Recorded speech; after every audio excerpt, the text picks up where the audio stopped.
Bueno, pues ya vamos a terminar con nuestro pequeño estudio de la historia y el arte de Rusia o de la Unión Soviética. Hoy vamos a terminar, ya digo, y vamos a intentar explicar el motivo de la guerra de Rusia contra Ucrania, que es una cuestión que a veces pues parece fácil, pero la gente no la tiene muy clara. Bueno, pues empezamos con el estancamiento en la era de Brezhnev. Acordémonos que han ido pasando por nuestra historia después de Stalin, ha venido Khrushchev.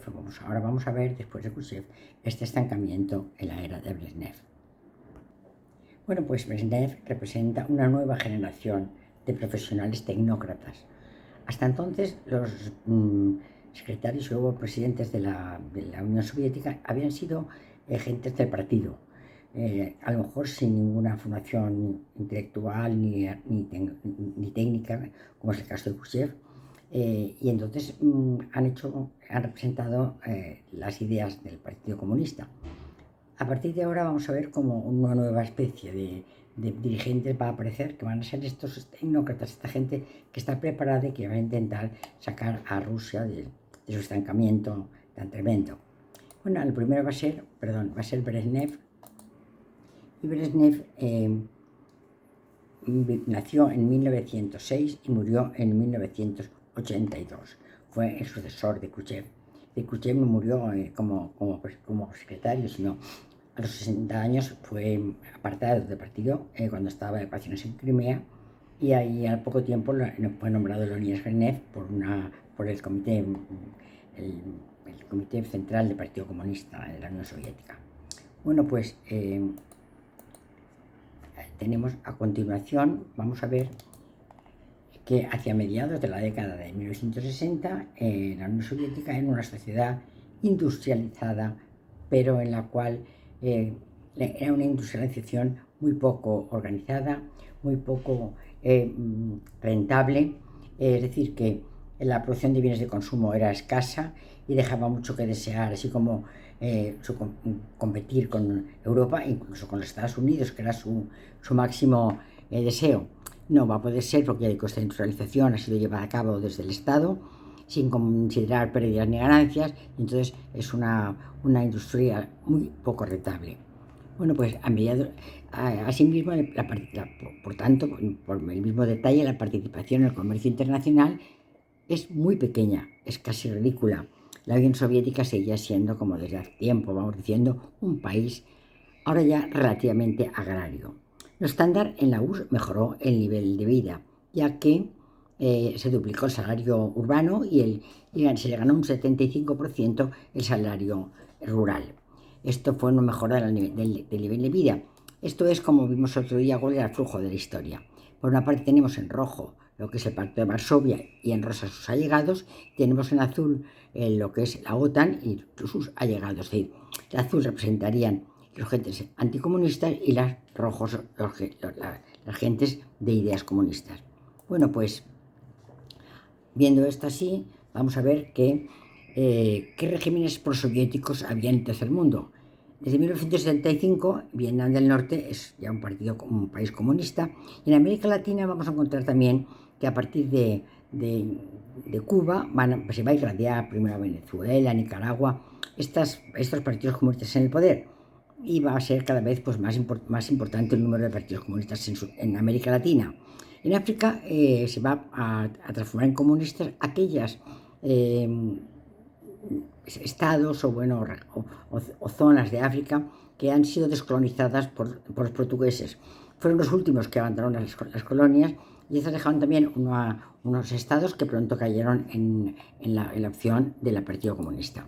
Ahí tenemos a Brezhnev el día que tomó posesión como primer secretario de la Unión Soviética. Brezhnev se cuidó muchísimo de sus relaciones internacionales.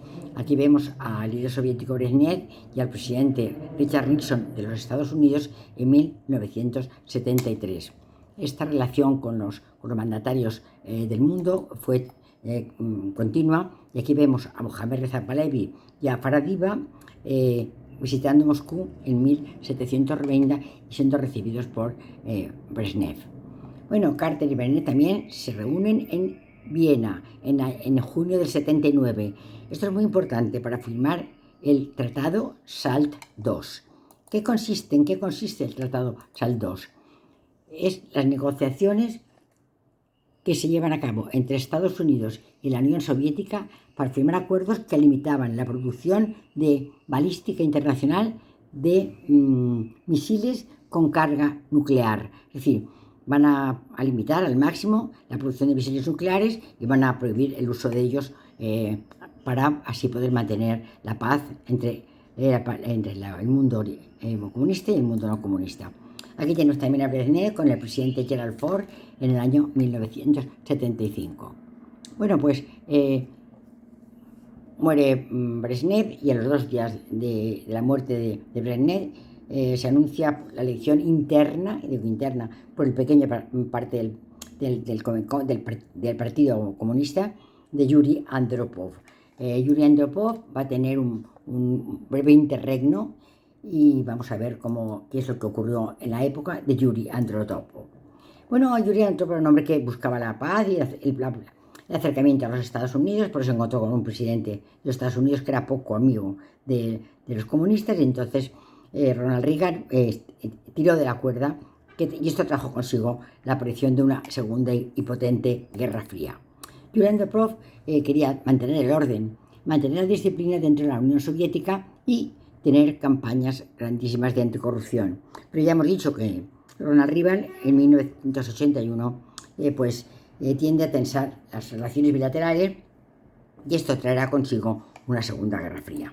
Bueno, la salud de Andropov empezó a declinar, siempre eran todos muy, muy mayores. Y entonces un joven de 50 años, de 48 años, y Mikhail Gorbachev entra a formar parte como dirigente regional del Partido Comunista de la Unión Soviética.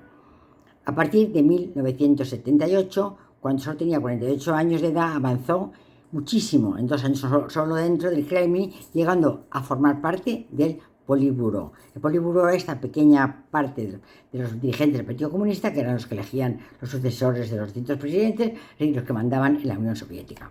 Bueno, pues en este momento surge un gran problema para la Unión Soviética y es solidaridad. ¿Qué es solidaridad?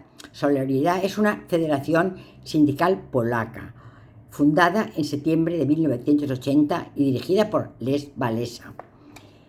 Realmente había ya un partido obrero unificado polaco dependiente del Partido Comunista, pero esto es distinto. Esto es una nueva organización sindical de raíces cristianas que nació para luchar precisamente contra este partido obrero unificado polaco que gobernaba el país y por tanto en contra del Partido Comunista. Es decir, que otra nueva organización sindical de tendencia cristiana, no de tendencia comunista, surge con el nombre de Solidaridad. La lidera Lech Walesa y esto pues hizo que esta primera organización sindical pasara pronto a partido político. Y este partido político tuvo como dirigente a Lech Walesa, que fue presidente del gobierno polaco. Fue apoyada por los gobiernos conservadores de los Estados Unidos como el de Ronald Reagan y el Reino Unido de Margaret Thatcher. Es decir, que tanto Ronald Reagan como Margaret Thatcher apoyaron esta presidencia del gobierno polaco de Lech Walesa de tendencia cristiana. Por supuesto, la Iglesia Católica participó muy activamente en la organización del sindicato de la línea política y social y que lo defendió a través de personajes. Aquí tenemos, por ejemplo, la celebración del triunfo de Solidaridad en la presidencia polaca por Lech Walesa, y aquí tenemos a Margaret Thatcher pensando que lo que ha ocurrido debe ser bueno para Occidente. Pero quizá el personaje de más importancia fue un sacerdote llamado que llegó a ser Carlos Wojtyła. Carlos Wojtyła era un obrero leído, instruido, pero obrero, y entonces vio muy de cerca al sindicato obrero comunista de la Unión de Polonia y defendió desde siempre la fundación de un sindicato cristiano que se opusiera al sindicato comunista. Carlos Wojtyła este polaco más tarde fue Juan Pablo II y tuvo un papel muy relevante en los hechos. Ocurrió que tras la transición de Polonia al capitalismo, el sindicato Solidaridad perdió la mayoría de sus apuntados, ya que realmente no era necesario tener un sindicato que fuera contra el sindicato comunista porque ya no existía. Es decir, el Estado de Polonia se había transformado en un Estado capitalista. Bueno, hubo un brevísimo interregno de un año que lo llevó a cabo Chernenko. Chernenko, ¿qué es lo que hace? Pues intenta hacer lo que han hecho hasta ahora todos: mayor inversión en los bienes de consumo, y además también pues creó muchísimo en Gorbachov y le otorgó a los 50 años poderes muy importantes dentro del Partido Comunista de la Unión Soviética. Es decir, que Chernenko se ocupa de que el nivel de vida aumente a través del aumento de los bienes de consumo y a través de el incremento del poder de Gorbachov, que tenía 54 años dentro del Partido Comunista de la Unión Soviética. Bueno, pues aquí tenemos a Chernenko, que ya digo que tuvo un reinado, una presidencia corta de un año, del 1984 a 1985. Y ya llegamos a Mikhail Gorbachev. Mikhail Gorbachev fue elegido secretario general del Partido Comunista de la Unión Soviética. Fíjense bien que todo el rato hablo de la Unión Soviética, con Unión Soviética. Bueno, quería convertir a la Unión de Repúblicas Soviéticas, la URSS, en 500 días en una economía de mercado. Esto realmente es una quimera porque no se ha podido hacer nunca. Rusia ha estado siempre cogida al mundo agrario y muy autoabastecedora, muy autártica, y meterla en el mercado internacional va a ser cosa complicada, y menos en 500 días. Gorbachev fue, podemos decir, el hombre que cambió el mundo, porque fue el que hizo que la Unión Soviética dejara de existir y pasara a ser la Unión de Federación Soviética. Es decir, de Unión pasó a Federación. Unión Soviética, Federación Soviética. Unión de Repúblicas Soviéticas, Federación de Repúblicas Soviéticas. Uniones, todos lo mismo. Federaciones, diferentes estados, diferentes gobiernos, diferentes banderas, diferentes himnos. Tan solo van a conservar el ejército y la diplomacia, que por supuesto se la va a quedar Rusia, que es dentro de las 15 repúblicas que formaban la antigua Unión Soviética, la república más grande que aparece después de la Federación Soviética. Bueno, aquí tenemos a Gorbachev. ¿Y por qué decimos que Gorbachev terminó con la Unión Soviética? Porque puso en práctica la perestroika. La perestroika fue la caja de Pandora, aquella caja que destapó todos los problemas que había en la Rusia desde hace muchos años. Fue una reforma política y económica destinada a desarrollar una nueva estructura interna en la Unión Soviética. De hecho, fue una revolución desde arriba, llevada a cabo por la nomenclatura, que en realidad quería justificar su estilo de vida burgués. Si nos hemos fijado, desde Lenin y Stalin hasta Chernenko, pasando por Gorbachev, el aspecto de los presidentes o secretarios de la Unión Soviética eran muy diferentes. Aquellos eran comunistas, estos van a tener aspecto de burgueses. Y esto es lo que se pretende con la revolución desde arriba: crear justificar un estilo de vida burgués. Por tanto, se aceptó la propiedad privada de los bienes, los artículos de máxima necesidad o de personales básicos. Pero el concepto objetos personales básicos es un objeto que no está muy bien definido. Puede ser personal básico, pues tener una casa donde dormir. Puede ser personal básico tener una casa cómoda donde dormir. Puede ser personal básico tener una casa con cuartos de baño para poder vivir más cómodo. Puede ser una casa con un garaje para guardar el coche. Es decir, que el concepto de artículos personales básicos va a ser muy variable. Y por tanto, este concepto de aceptar la propiedad privada para estos productos básicos va a entrar en conflicto con la existencia de una economía marxista. Entonces nos preguntamos si esta economía marxista pudo sobrevivir o no pudo sobrevivir.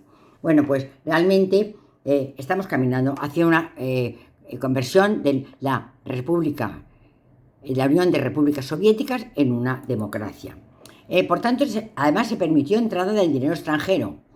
Se permitió también las actividades económicas privadas. Si entraba dinero extranjero, se generaban empresas que requerían tener empresas de apoyo. Entonces estas podían ser de gente rusa, y entonces se permitía ya la actividad económica privada. Y lo que es muy, muy, muy importante, se implementaron las medidas como la venta de gran número de empresas estatales. Cuando las empresas dejaron de ser del Estado y pasaron a tenerse que autoabastecer y automantener, muchas de ellas vieron que eran deficitarias. Entonces tenían grandes pérdidas. ¿Qué hizo el Estado? Poner en venta estas empresas, estos terrenos, estas comunidades agrarias que no eran rentables. ¿Y quién las compró? La gente que tenía dinero para comprarlas. Y la gente que supo, y esto es muy importante, que esto se iba a poner en venta. La gente que tenía una información privilegiada. Esta gente eran los oligarcas. Entonces podemos decir que el concepto de oligarca es un concepto que va a nacer de la perestroika, va a nacer de la liberación de nuestro querido hombre que cambió el mundo, de Gorbachev. Bueno, pues la Unión Soviética desaparece como Estado. Ya no hablaremos ya más de la Unión Soviética. Ahora vamos a hablar de la Federación de Repúblicas Soviéticas. Es decir, van a ser 15 repúblicas diferentes que se van a separar unas de otras. Polonia, Estonia, Lituania, Ucrania, Kazajistán, cada una, Rusia por supuesto, que era la más importante de todas, tenía el 60% del territorio, el 60% de la población, y va a ser la que realmente va a estar por encima de todas estas repúblicas federadas, porque vamos a hablar de República Socialista Federativa Soviética de Rusia, es decir, Rusia va a ser la más importante, va a ser la más grande de las 15 repúblicas, y va a tener el mayor papel en todos los sentidos, en el económico, en el militar, en el de representación, bueno, pues en el exterior. Bueno, pues va a acumular el 60% del PNV y va a tener más de la mitad de la población. Entonces, ¿qué ocurre? La Unión Soviética se apropia el ejército soviético y el Partido Comunista. De esta manera, en Rusia, que ya no es Unión Soviética, ya es Rusia, será la que domine el ejército y el Partido Comunista. También las naciones, las distintas repúblicas federales de la Federación Soviética que se han formado después de la ruptura de la Unión de Repúblicas Soviéticas, va a entregar voluntariamente a Rusia, la república más grande, las armas nucleares. Por tanto, Rusia fue ampliamente aceptado como el Estado sucesor de aquella antigua Unión de Repúblicas Soviéticas, y fue, por tanto, el que tomó el cargo de miembro permanente del Consejo de las Naciones Unidas. Además de esto, tenía toda la actividad diplomática, era diplomáticamente el activo, económicamente el activo, militarmente el activo, y formaba parte como miembro permanente del Consejo de la Seguridad de las Naciones Unidas. El primer presidente de esta República Rusa, ya no hablamos de Unión Soviética, hablamos de República Rusa, fue Boris Yeltsin, desde 1991 hasta 1999. Aquí tenemos a Boris Yeltsin. Boris Yeltsin fue nombrado presidente de la República Rusa el 22 de agosto de 1991. Presentó la baja, fíjense qué importante, como del Partido Comunista, declarándose independiente. En agosto se declaró no independiente, demócrata en el 91, y se comprometió a establecer en Rusia una terapia de choque económico que pasara de un estado de economía protegida a un estado de economía libre. En el primer periodo de la política exterior rusa de Boris Yeltsin, repudió el marxismo-leninismo y enfatizó la cooperación con Occidente. Bueno, ¿cuál fue la terapia de choque? Empezó días después de la disolución de la Unión Soviética, cuando fue presidente Boris Yeltsin, y ordenó la liberalización del comercio exterior, de los precios y de la moneda, eliminando los controles sobre los precios y eliminando las barreras legales, de forma que uno podía comprar donde quería y vender donde quería, y donde quería y al precio que quería. Es decir, había libertad de tanto de compra como de venta, donde y al precio. Es decir, que yo tengo mis patatas y las vendo a 3 y me las pagan a 3. Si aumenta la producción, bajarán de precio. Si baja la producción, aumentarán de precio. Pero el Estado ya no va a intervenir para nada en regular ningún tipo de producto. Va a haber una libertad absoluta. Que eso trae consigo un completo desastre. ¿Por qué? Porque esto no había costumbre para nada de esto, de que esto hubiera pasado en Rusia desde nunca. Y entonces, ¿qué ocurrió? Hubo una gran hiperinflación. Una hiperinflación que hizo que muchas empresas entraran en la bancarrota. Otra vez una nueva ocasión. ¿Para quién? Para los oligarcas, que podrán comprar a precio cero empresas que están en déficit. Entonces el Estado empieza a liberar este tipo de empresas que caerán en manos de los oligarcas. Entonces esto fue una operación magnífica para ellas. ¿Y qué trajo esto consigo? La época de Yeltsin trajo consigo el enriquecimiento de los oligarcas y la corrupción generalizada. ¿Por qué? Porque los oligarcas tenían dinero para comprar información y había gente que sabía cuando una empresa se iba a poner en venta, y si te enterabas de esto, te preparabas para comprarla. Es decir, la información privilegiada es la mayor de las corrupciones, porque ella es el origen de la corrupción. Y la venta a precio cero de empresas estatales es el nacimiento de las oligarquías. Bueno, pues entonces él intentó hacer una constitución, pero realmente ya estaba el mal hecho. ¿Quién fueron partidarios de Yeltsin? Pues está claro, los oligarcas rusos. ¿Y estos quién eran? Una generación de jóvenes hombres de negocios que fue capaz de construir su riqueza inicial gracias a Gorbachev, a sus reformas y a las reformas de Yeltsin. ¿Por qué? Porque estas reformas habían traído la ruina de las empresas que ellos pudieron comprar a precio de saldo. De esta manera aparecen una serie de personajes que van a ser los que van a tener un gran poder en la Rusia de hoy. Aquí tenemos a los oligarcas, bueno, algunos de los oligarcas, que hoy se les han cancelado las cuentas, y son los que viven, por ejemplo, pues yo los veo en Javia, en unas grandes casas, en lugares apartados, con grandes yates, con vida de lujo. Estas personas son los que vivían en Rusia y tienen grandes industrias, grandes riquezas, gran posesión de petróleo y gran posesión de minas. Bueno, pues así es como han dejado la perestroika y la rotura de la Unión Soviética a la Rusia de hoy. Bueno, pues continuamos con ello y vemos que nuestro presidente Yeltsin sí que va a cuidar sus relaciones externas, ya que lo vemos con el matrimonio Bush delante de la Casa Blanca.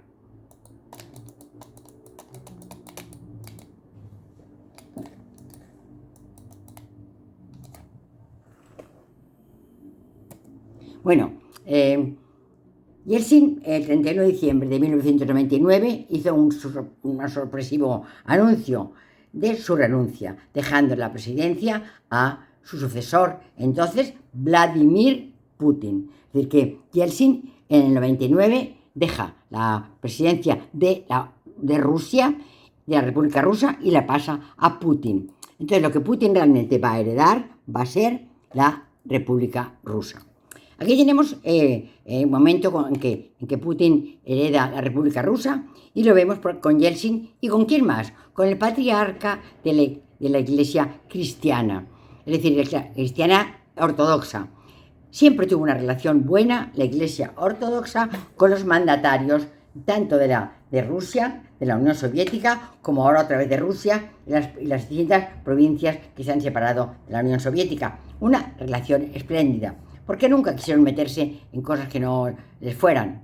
Bueno, pues aquí lo tenemos, y aquí tenemos el día que Yeltsin presentó su dimisión y nombraba a Putin como sucesor. Aquí tenemos a un Putin con cara de buen chico que está esperando recibir la presidencia del Partido Comunista de Rusia tras la dimisión de Putin.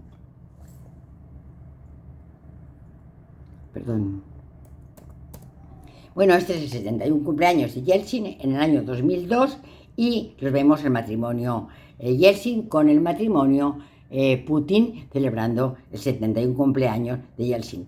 Tenía una salud quebrantada Yeltsin y por tanto murió bastante pronto. Es decir, aquí tenemos el funeral de Yeltsin, un funeral de Estado, no con la gloria del de Stalin, pero desde luego mucho más glorioso que el de Gorbachev, que murió en la intimidad porque fue defenestrado el año, a los 60 años, cuando veraneaba en Crimea. Es decir, que Gorbachev no tuvo tratamiento de primer ministro, en cambio Yeltsin sí lo tuvo, aunque había dejado de serlo. Bueno, pues ahora vamos a ver quién es Vladimir Putin. Vladimir Putin nació el 7 de octubre de 1952 en San Petersburgo. Su abuelo, Spiridon Putin, fue cocinero personal de Vladimir Lenin y de Joseph Stalin. Su madre era una trabajadora de una fábrica y su padre era un marino. Él se educó y tuvo pues, una carrera que le permitió ser abogado y político. Aquí tenemos a Boris Yeltsin y aquí tenemos con su madre cuando era niño en San Petersburgo, en un pueblo de San Petersburgo, próximo a San Petersburgo, donde él vivió su infancia. Era, como os he dicho, abogado, porque estudió, fue un hombre preparado, y político. Durante 16 años fue oficial de inteligencia exterior de la KGB. Es decir, que él vivió fuera de Rusia durante muchísimo tiempo, porque era director de inteligencia de la KGB, que es la organización para los espías y obtener datos para el buen funcionamiento de la Unión Soviética. Después de la renuncia de Yeltsin, fue nombrado presidente interino y en menos de 4 meses después fue elegido de forma absoluta. Aquí tenemos a un joven Boris Yeltsin, cuando ella toma posesión del partido. Aquí lo tenemos, que durante su primer mandato se vivió mejor en Rusia. ¿Por qué en Rusia se vivió mejor? Porque Rusia tenía petróleo y tenía gas. Mucho de parte de ese petróleo y este gas pasa a manos de los oligarcas, pero parte quedó para el Estado. Entonces, ¿qué hizo Yeltsin? Pues aumentó el precio, lo multiplicó por 5.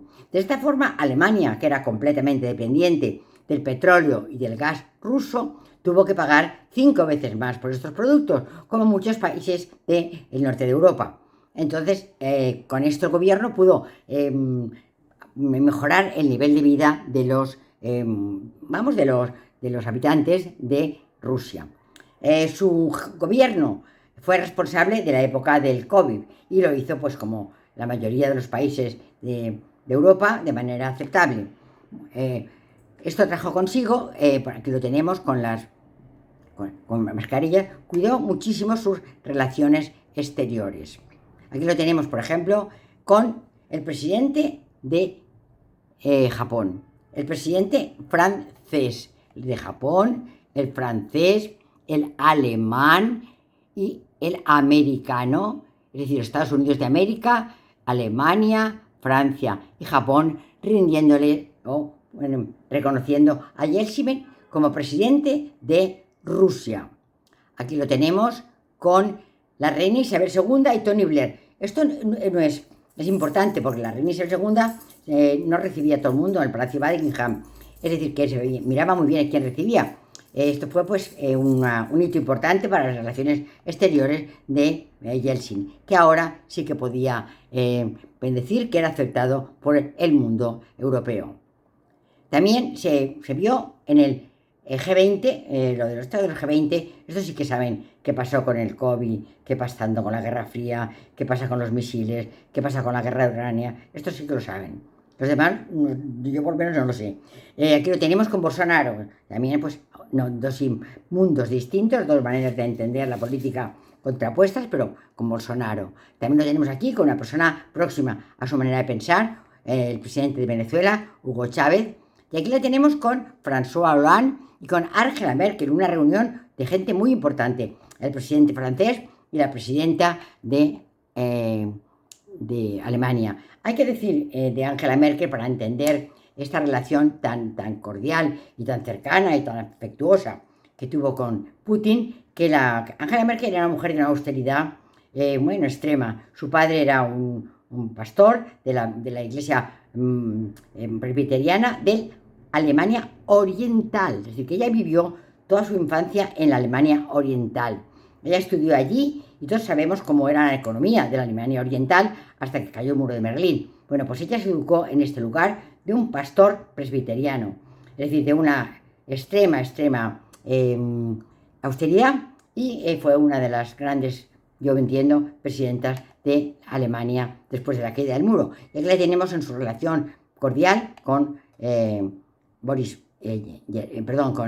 Putin. Bueno, aquí tenemos también con Silvio Berlusconi y con George Bush, también en una reunión cordial y amistosa. Con Barack Obama, que fue el presidente, primer presidente negro de los Estados Unidos y un gran hombre amante de la libertad. Aquí lo tenemos también, con una reunión. Estos son los representantes de Yeltsin, de Rusia, y aquí tenemos los representantes de los Estados Unidos de América, en una reunión de ambos grupos políticos, completamente distintos, pero había una reunión cordial. Aquí lo tenemos con Donald Trump, también se reunió con Donald Trump. Todo esto fue antes de la guerra con Ucrania. Bueno, la guerra ruso-ucraniana. ¿Qué fue la guerra ruso-ucraniana? Pues vamos a intentar explicarlo. Bueno, en el 2014 Rusia se anexiona unilateralmente la Crimea, la península de Crimea y la ciudad autónoma de Sebastopol. Es decir, la República de Crimea y la ciudad autónoma de Sebastopol pertenecían desde la disolución de la Unión Soviética en 1991 a Ucrania, y de manera unilateral Rusia se anexiona la República de Crimea y Sebastopol. Esto no es reconocido por nadie, porque un país no puede anexionarse parte del otro, aunque la gente que habite esta otra parte desee ser ruso. Imaginémonos que los habitantes de la República de Crimea, de la ciudad autónoma de Sebastopol, quieren ser rusos, pero no son rusos, son ucranianos, porque desde 1991, en el año en el cual la Unión de Repúblicas Soviéticas desaparece, aparece la Federación de Repúblicas Soviéticas, son todas ellas libres, se han hecho independientes de Rusia. Entonces, Rusia no puede anexionarse nada de todo esto, ya se creó la independencia. Entonces, esto conllevó una protesta muy importante de los países internacionales. Es decir, que aquí tenemos Crimea, aquí tenemos el mar de Azov, y esto es el mar Negro. Imagínense la importancia que tiene Crimea. Crimea es la salida hacia el Mediterráneo, a través del estrecho de los Dardanelos, del mar de Mármara, estrecho de los Dardanelos, y llegamos al mar Egeo. Es decir, que tener Crimea es poder estar en el Mediterráneo. Esto ha sido muy importante siempre. Aquí tenemos el mapa: Ucrania, Rusia, la península de Crimea, aquí tenemos el estrecho de los Dardanelos, el mar de Mármara, el estrecho de los Dardanelos y el mar Egeo, el Mediterráneo. Es decir, que teniendo Crimea tenemos el camino abierto para entrar al Mediterráneo, cosa muy codiciada por la Unión Soviética en su momento y por los rusos en el momento actual. Pero ya hemos dicho, se hace de forma unilateral, no hay un acuerdo entre los dos estados, por tanto se encuentran con la protesta de todos los países europeos. La anexión de la República Autónoma de Crimea no es reconocida por Ucrania ni por la mayor parte de la comunidad internacional, ya que la secesión e incorporación a Rusia se realizó sin respetar la legislación ucraniana y por tanto es considerada como ilegal, por lo que jurídicamente el territorio sigue formando parte de Ucrania, que forma parte de Ucrania como desde el 1991 había sido, y no se puede de una manera unilateral anexionarse ningún territorio. Bueno, pues esto trae consigo que además se firma la anexión de Crimea y de Sebastopol de manera unilateral, de espaldas a todos los estados, o casi todos los estados libres del mundo. Bueno, pues esto que trae consigo la primera fase de la invasión rusa a Ucrania. Ucrania no tolera esto, y entonces Putin crea lo que llama la operación especial a Ucrania, no lo quiere llamar guerra. ¿Por qué? Porque además de esto, ¿qué ha ocurrido? Además de que se ha anexionado Crimea y la ciudad autónoma de Sebastopol, las regiones industriales de Donbass y de Donetsk también izaron la bandera rusa, también querían ser rusos, igual que pasó con las ciudades prorrusas de Kharkov, Odessa, Lugansk y Melitopol. Todas estas quisieron ser en rusas y entonces aquí tenemos a los líderes de las repúblicas populares de Donetsk y Lugansk y los oblasts, que es una unidad administrativa provincial de Gerson y de Zaporilla, firmando también la anexión a Rusia. Todo esto es unilateral y por tanto esto se manifiesta en contra del derecho internacional. Ucrania se pone en contra, Europa manifiesta su no acuerdo con la anexión, y aquí vemos en este mapa perfectamente las anexiones de Rusia. La primera fue la provincia de Crimea con la ciudad de Sebastopol en el año 2014 y en el 2022 Gerson, Zaporilla, Donetsk y Lugansk. Todo esto es anexiones que Rusia se hace de Ucrania, cuando realmente ya decimos, insisto, que desde la disolución de la Unión Soviética y el nacimiento de la Federación de Repúblicas Soviéticas, esto pertenecía a Ucrania. Bueno, pues en febrero de 2022 se inicia lo que Putin tiene a llamar Operación Militar Especial en Ucrania. No la quiere llamar guerra, nunca la quiso llamar guerra y la sigue sin llamar guerra. La llama Operación Militar Especial en Ucrania. Esto provocó la condena y el aislamiento de parte de la comunidad internacional y llevó amplias sanciones que conllevó en el año 2022 a una contracción importantísima de la economía del país. El 10 de marzo del 2023, la Corte Penal Internacional emitió una orden de acusación de crímenes de guerra en el conflicto de Ucrania. Bueno, pues esto es realmente, como hemos visto ya antes, la parte del mundo que es anticomunista y la parte comunista. La parte anticomunista del mundo envía armas o material militar, digamos, a Ucrania. Material militar que a veces no es armas, sino material de apoyo, pues, de medicinas, quirófanos, hospitales de campaña.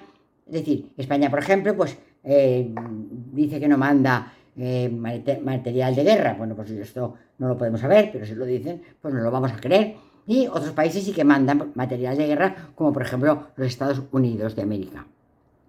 ¿Cuál es la actual política exterior de Putin? Tiene que haber cambiado. Los países que hemos dicho que antes eran sus amigos, hemos visto Francia, Alemania, Inglaterra, Estados Unidos, Bolsonaro, Brasil, por supuesto que Venezuela, Estados Unidos eran amigos de Putin, pero ahora, claro, las cosas han cambiado. Ha sido declarado enemigo de todos estos lugares porque se han saltado las leyes internacionales y entonces se acerca ¿hacia dónde? Hacia China. Se acerca de dos maneras, de manera con tratados de amistad que lo firman en 2001, pero fundamentalmente con la construcción de un oleoducto transiberiano que llevará el petróleo desde Rusia hasta China. Ahora su cliente ya no va a ser Alemania, va a ser Rusia. Va a ser China. Esto va a ser muy importante en la economía alemana, que tendrá que ver cómo hace para... Rusia formó además una unión aduanera con dos importantes repúblicas desde la nueva Federación de Repúblicas rusas, que fue con Bielorrusia y Kazajistán. Es decir, que estas dos repúblicas siempre han estado de la parte, son amigos de Putin. Vamos, aquí tenemos a Putin con su compañero, el presidente de China. Aquí también lo tenemos, saludando al representante de China. Aquí lo tenemos con el antiguo primer ministro de Siria. Hoy está en Moscú porque ha sido acogido por Putin cuando se fue declarada la nueva política de Siria tras la caída de su gobierno. Hoy está, ya hemos dicho, en Rusia, en la Rusia de Putin. Bueno, aquí también lo tenemos con el presidente sudafricano. Decíamos que la liberación de las colonias fundamentalmente portuguesas habían traído la creación de nuevos estados. Estos nuevos estados, en gran inmensa mayoría, han adaptado la política comunista. Y aquí tenemos también al primer ministro indio, también amigo de Putin. Bueno, estas son las relaciones de hoy que tiene Putin en el mundo. Y con la Iglesia Ortodoxa, que hemos dicho que se llevaban bien, que cuando lo nombran aparece el patriarca. Bueno, pues aquí tenemos una imagen que es muy representativa. Putin está inaugurando el año litúrgico en la Catedral de Moscú. Y aquí lo tenemos acompañando por el patriarca ruso, por el representante de la Iglesia en la India y por el Dalai Lama. Es decir, que la Iglesia se ha mantenido en este momento lejos de la controversia y no ha roto sus relaciones con Putin. Se ha mantenido fuera, y lo cual es, pues bueno, no sé, cada uno que lo juzgue como le parezca. Y la guerra de Ucrania se mantiene, aunque según Putin no es una guerra, es una operación militar en Ucrania, pero no especial, pero no una guerra. Pero bueno, no sé, los nombres a veces quieren intentar ocultar los hechos, pero bueno, esto cada uno puede mirarlo como quiera. Lo que sí que es muy importante y les deseo a todos es una feliz Navidad. Con eso hemos terminado el mundo de Rusia. En enero empezaremos con un nuevo tema. Ya les verán cuándo es. Van a ser, bueno, se los digo ya. Vamos a hablar de los fenicios. Los fenicios es un mundo un poco antiguo, un poco olvidado o desconocido. Entonces yo creo que hay que alternar lo actual con lo pasado para pensar que todo forma parte de nuestra vida. Les deseo de verdad unas felices Navidades a todos. Les agradezco muchísimo que continúen siendo fieles a mis humildísimos vídeos caseros, llenos de falta de conceptos, a veces con algunos errores y siempre con un montaje muy deficiente, porque ya digo, los hago en casa y no soy muy entendida en estas cosas de la informática. Les agradezco su amistad, les agradezco su atención y les deseo todo el bien del mundo. Muchas gracias.